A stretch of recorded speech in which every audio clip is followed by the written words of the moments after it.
ಸಾರಿಗೆ ವಾಹನಗಳ ಚಾಲನೆಯಲ್ಲಿ ಯಾವುದೇ ವ್ಯತ್ಯಯ ಆಗೋದಿಲ್ಲ. ಯಾಕೆಂದರೆ ನಾವು ರಾಜ್ಯಾದ್ಯಂತ 1,15,000 ಜನ ಇದ್ದೀವಿ. ವೀಕ್ಲಿ ಆಫ್ ಇರೋರು ಬಂದರೂ 15,000 ಜನ ಆಗುತ್ತೆ ಇಲ್ಲಿ. ಆದ್ದರಿಂದ ಆ ಫಿಯರ್ ನಾಳೆ ಯಾರಿಗೂ ಇರಬಾರ್ದು. ಮೊದಲನೇದಾಗಿ ಇವಾಗಲೇ 72 ತಿಂಗಳಾಯಿತು. ಒಂದು 20ರಿಂದ ನೀವು ಲೆಕ್ಕ ತಗೊಂಡ್ರೆ ಹಿಂದಿನ ಸರ್ಕಾರ 15% ವೇತನ ಹೈಕ್ ಕೊಟ್ಟಿತ್ತು. ಬೊಮ್ಮಾಯಿಯವ್ರ ಸರ್ಕಾರ 38 ತಿಂಗಳು ಅರಿಯರ್ಸ್ ಅವ್ರು ಕೊಡಬೇಕಾಗಿತ್ತು.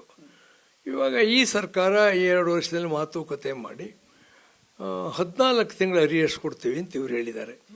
ಅಂದರೆ 1,800 ಕೋಟಿ ರೂಪಾಯಿ ಕೊಡೋ ಕಡೆ 718 ಕೋಟಿ ಕೊಡ್ತೀನಿ ಅಂತ ಅವ್ರು ಹೇಳಿದ್ದಾರೆ. ಸೊ ಬ್ಯಾಲೆನ್ಸ್ ಕೊಡಬೇಕು ಅಷ್ಟೇ. ಇನ್ನೊಂದು ಸಚಿವಣೆ 1,100 ಕೋಟಿ ರೂಪಾಯಿ ಕೊಟ್ಟರೆ ಮುಗೀತು. ಇನ್ನು ಎರಡನೇದೇನು 1/1/24ರಿಂದ 25% ವೇತನ ಹೆಚ್ಚಿಗೆ ಕೇಳಿದ್ದೀವಿ. ಅದು ಸಾರಿಗೆ ನಿಗಮಗಳ ಆದಾಯದಲ್ಲಿ ಕೊಡೋದು. ಸರ್ಕಾರದ ಬೊಕ್ಸಕ್ಕೆ ನಾವೇನು ಕೈ ಹಾಕೋದಿಲ್ಲ. ಸನ್ಮಾನ್ಯ ಸಿದ್ದರಾಮಯ್ಯವ್ರ ಜೇಬಿಗೆ ಕೈ ಹಾಕೋದಿಲ್ಲ. ನೀವು ಯಾಕೆ ಕೊಡಬೇಕು ಅಂದರೆ ಹಿಂದಿನ ಸರ್ಕಾರ ಒಪ್ಪಿತ್ತು, ಒಂದು ಕಮಿಟಿಗೆ ರೆಫರ್ ಮಾಡಿತ್ತು. ಆದ್ದರಿಂದ ಆ ದುಡ್ಡನ್ನು ನೀವು ಕೊಡಬೇಕು. ಅದಕ್ಕೆ ಇವರೇನು ಹೇಳ್ತಾರೆ, BJP ಸರ್ಕಾರ ಅವ್ರು ಕೊಡಲಿಲ್ಲ ನಾವೇನು ಮಾಡೋಣ, ಹೀಗೆಲ್ಲ ಬೇಜವಾಬ್ದಾರಿ ಉತ್ತರ ಕೊಡ್ತಾರೆ.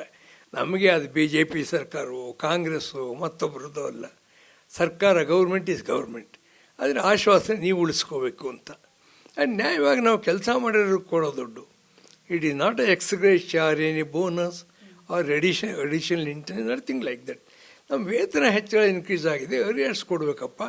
ಇವಾಗ ನೀವು 14 ತಿಂಗಳು ಕೊಡೋಕೆ ಒಪ್ಪಿದ ಮೇಲೆ ಅದೇ ತತ್ವದ ಮೇಲೆ ಉಳಿದ ತಿಂಗಳದ್ದು ನೀವು ಕೊಡಬೇಕು ಅಂತ. ಅದಕ್ಕೂ ನಾವು ಹೇಳಿದ್ವಿ, ಇನ್ನೂ 1 ವರ್ಷದ ನೀವು ಕೊಡಿ, ಇನ್ನೂ 1 ವರ್ಷದ್ದು ಸಾರಿಗೆ ನಿಗಮಗಳು ಕೊಡಲಿ, ಅಲ್ಲಿಗೆ ಬರ್ಡನ್ ಸ್ವಲ್ಪ ಹಂಚ್ಕೊಂಡಂಗಾಗತ್ತೆ. ಇನ್ನು 1/1/24ರಿಂದ ನಿಮಗೇನು ಬರ್ಡನ್ ಇರೋದಿಲ್ಲ ಅಂತ ಹೇಳಿದ್ದೀವಿ. ಇಷ್ಟು ರೀಸನಬಲಾಗಿ ನಾವು ಬೆಂಡಾದರೂ ಕೂಡ ಸರ್ಕಾರದವ್ರು ಎಷ್ಟು ಮಾತಾಡ್ತೀವಿ, ಸ್ಟ್ರೈಕ್ ಮಾಡಿದರೆ ತಂದುಬಿಟ್ಟಿದ್ದೀವಿ ಆಗಲೇ. ಇವಾಗ ಉದಾಹರಣೆ ನಾಳೆ ಮೋಸ್ಟ್ ವೆಜಿಟೇರಿಯನ್ ಪ್ರೋಗ್ರಾಮ್ ಅದು.